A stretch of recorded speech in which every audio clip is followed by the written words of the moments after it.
9th class chapter 4 है law of motion. हाँ नहीं आई।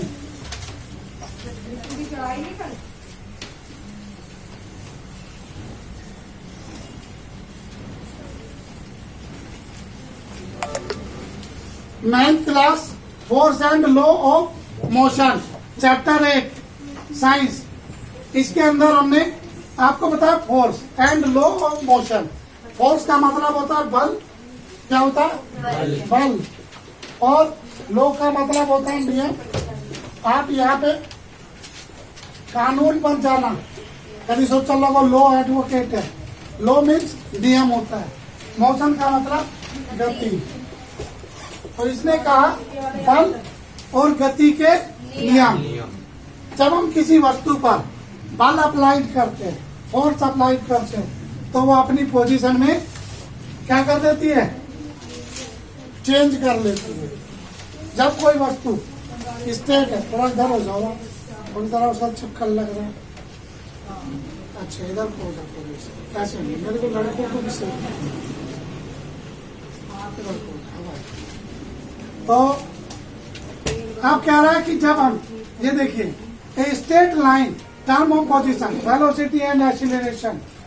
आप जब कोई वस्तु एक सेम स्थिति में होती है, कंडीशंस में होती है या स्ट्रेट पोजीशंस में होती है,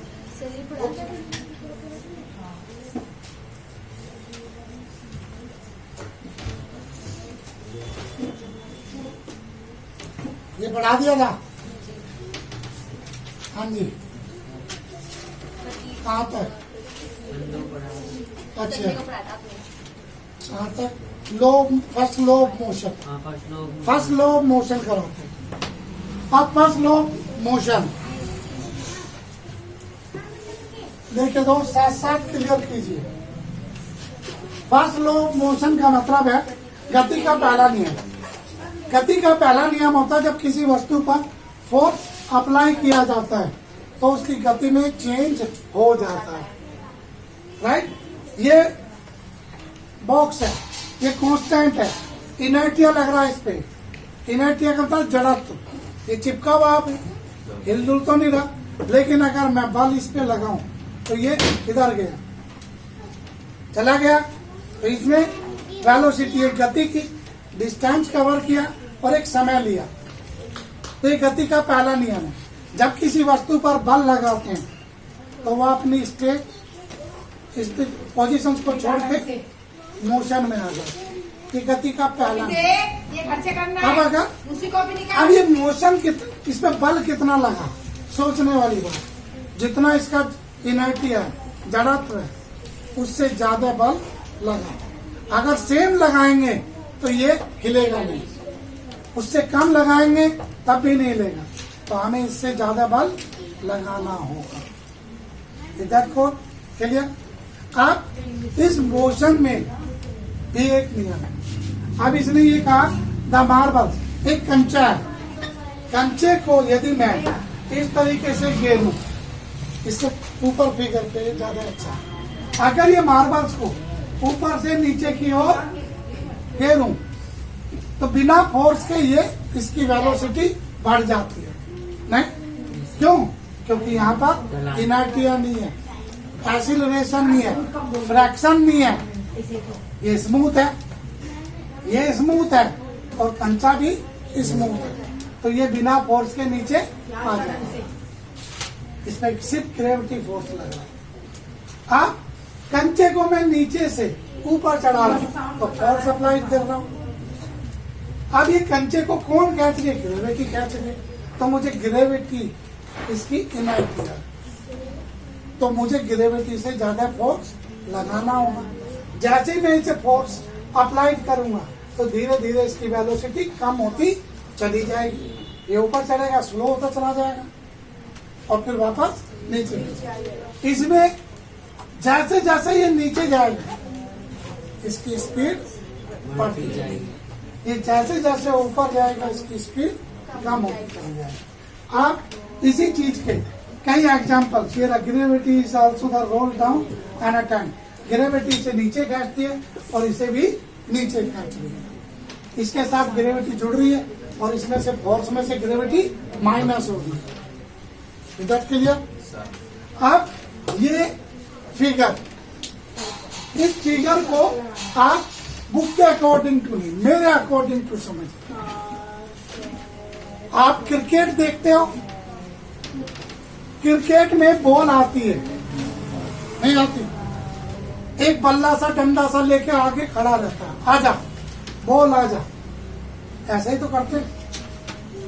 अब अगर वो बॉल जिस गति से आ रही है उतना ही बल बैट्समैन लगाए तो क्या होगा?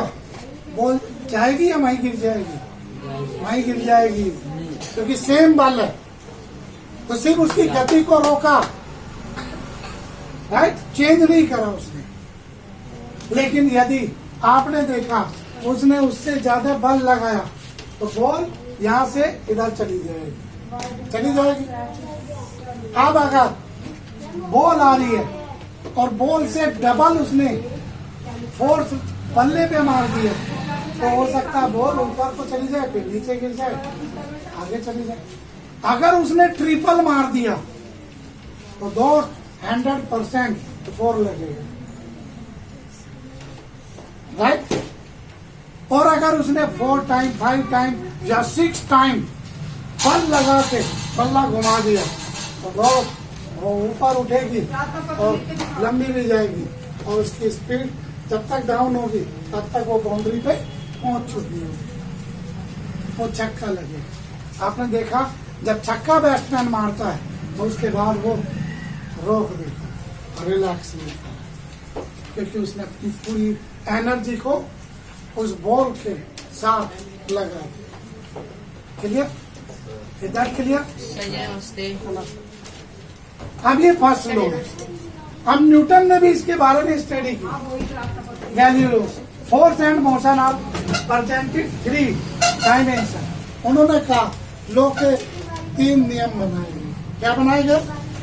3 नियम। यहाँ पर लिखा हुआ state line universal complete the change the state by N applied force. This is first law of motion.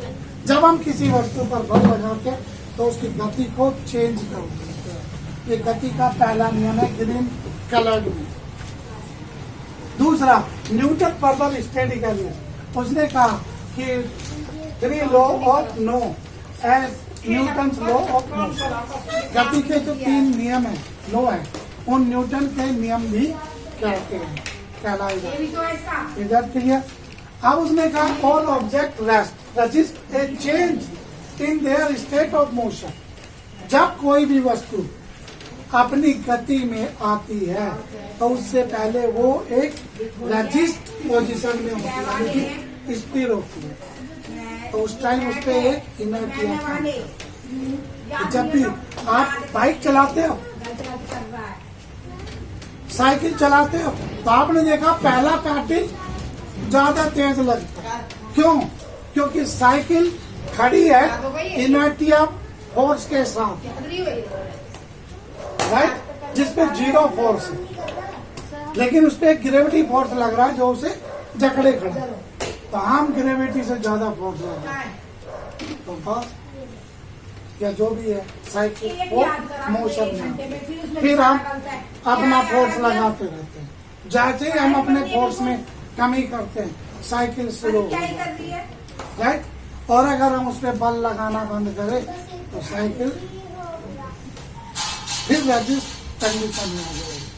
अर्थात जो बल हम लगा रहे हैं उतना ही बल या उससे कम बल उस वस्तु पर अपोजिट डायरेक्शन में लग रहा है। हम आगे को बढ़ा रहे हैं तो कोई बल उसे पीछे की ओर खींच रहा है, उसे यहाँ इनर्ट मिला। Understand the object to stay at rest या keep moving with the same velocity is called inert. इसे जड़त। क्लियर? कौन सा? इसके बारे में और थीसिस। अब इसने कहा आगे पूरी बॉडी, ये जो मैंने अभी आपको समझा कि balance unbalance force, equal force लगता है जिसे बैलेंस फोर्स कहते हैं। अनबैलेंस कम या ज्यादा रहता है।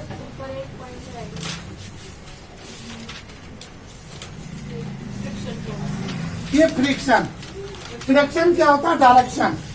फ्रिक्शन, आपने अपने जूते को देखा है, चप्पल को देखा, उसमें कट मार्क्स होते हैं, वो आपके फ्रिक्शन को कम करता है। फ्रिक्शन का मतलब होता है घर्षण, राइट। अगर चप्पल गिर जाए तो फ्रिक्शन बढ़ जाता है, आप फिसल जाते हैं, नहीं? तो आप क्या करते हो? चेंज करते हो। अगर फ्रिक्शन ना हो तो वेलोसिटी को कंट्रोल नहीं किया जा सकता। अगर बल कम लगाना हो तो हम फ्रिक्शन को कम कर देते हैं, बहुत ज्यादा कर देते हैं।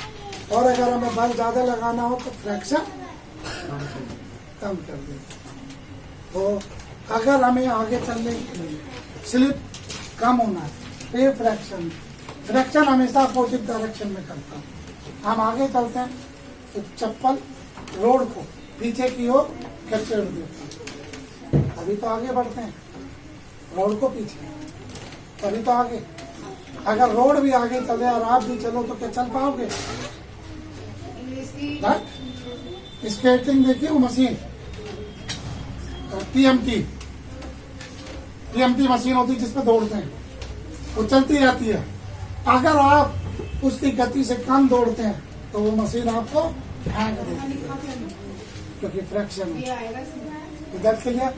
तो यहाँ पर ये स्मूथ मार्बल एंड स्मूथ, इसलिए स्मूथ होना चाहिए। अब इससे आगे ये अब कह रहा है, a body will remain at rest unless active upon the unbalance force. यदि खड़ा हो ये भाई, तो ही ताकतवर से हाथ मिला आगे। अब ये लगा बल लगा, ये बल लगा रहा है, मैं इसके बल को रोक रहा हूं, तो this is called balance force.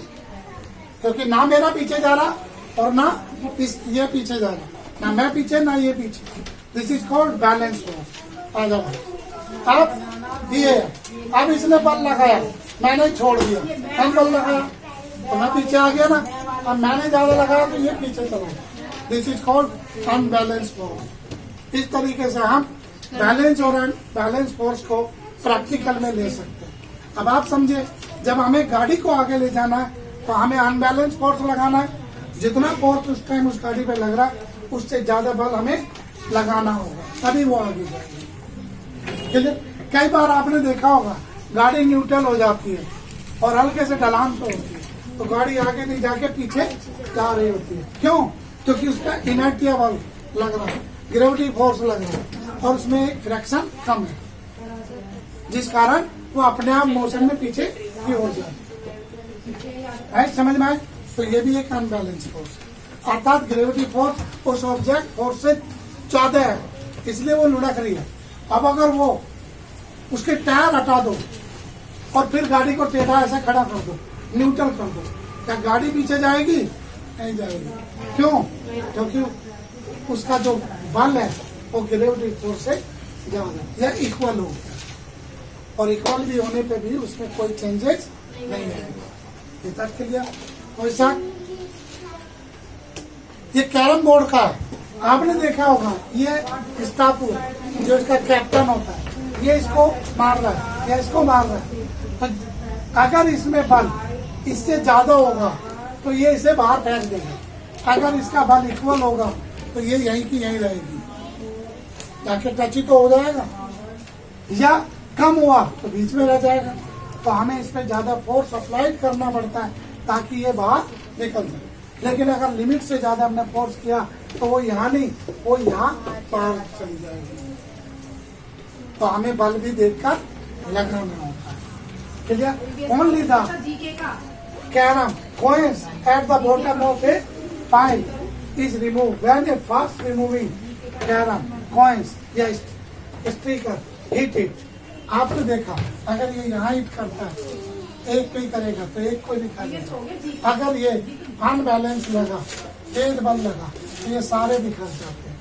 लेकिन अगर ये हिट एक पर ही करे तो एक ही कॉइन बाहर निकलती है।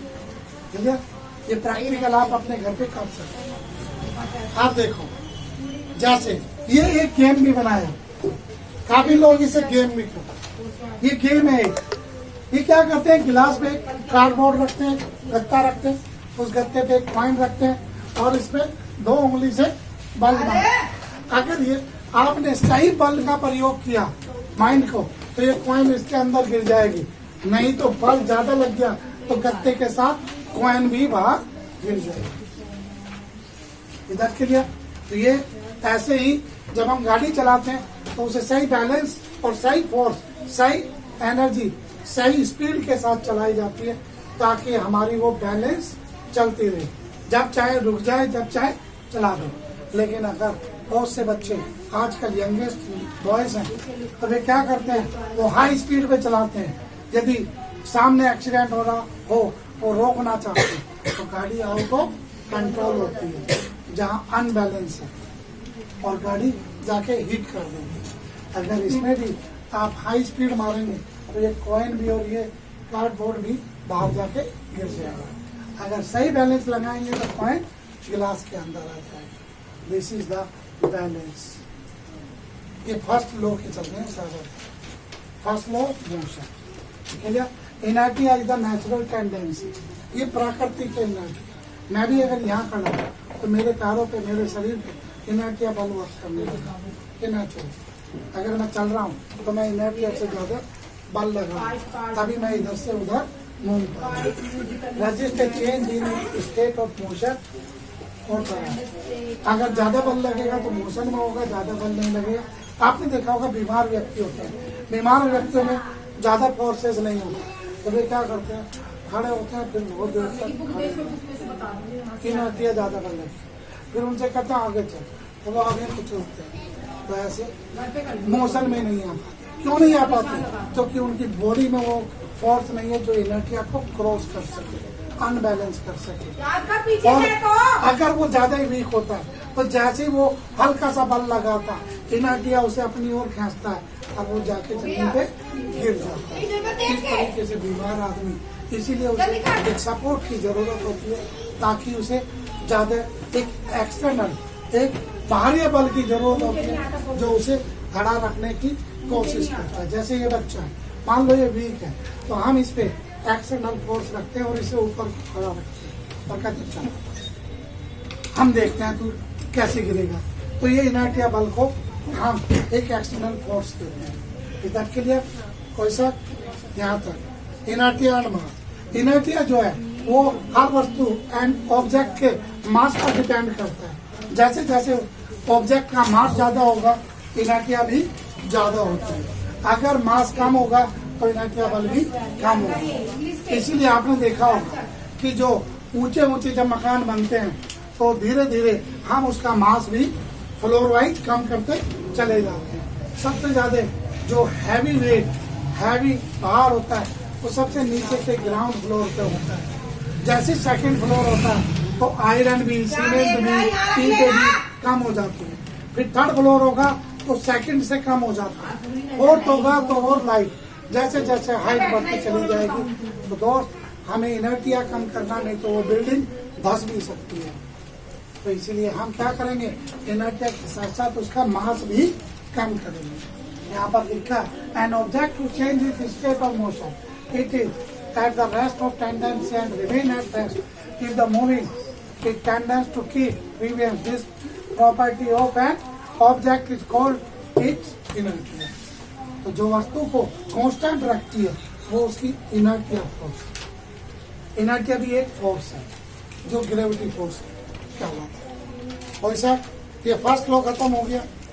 यहाँ पे है ए फोर्स, यहाँ पे a force just as the enough to place a small car to pick up a large velocity.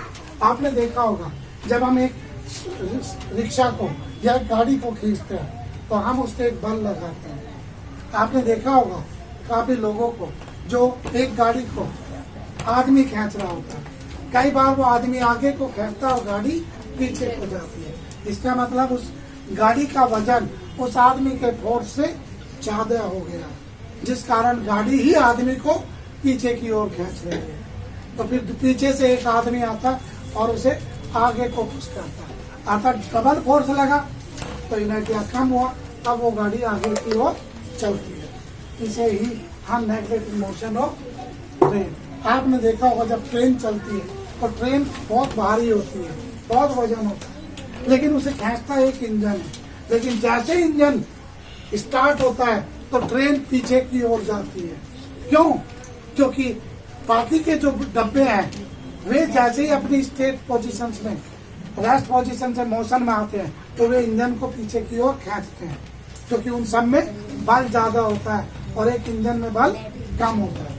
लेकिन इंजन अपनी स्पीड बढ़ाता है, अपनी एनर्जी बढ़ाता है और सारे डब्बों को खींचकर आगे ले जाता है। समझ में? आप कभी ट्रेन में बैठे, जब आप देखना जब ट्रेन स्टार्ट होगी तो वो आगे को नहीं, वो पीछे जाती है। तो पहले सारे डब्बे ट्रेन के इंजन को पीछे की ओर खींचते हैं, फिर इंजन समझ जाता है कि भैया डब्बों में मेरे से ज्यादा बल है, तो वो अपना बल बढ़ा देता है। और ट्रेन तो ट्रेन ही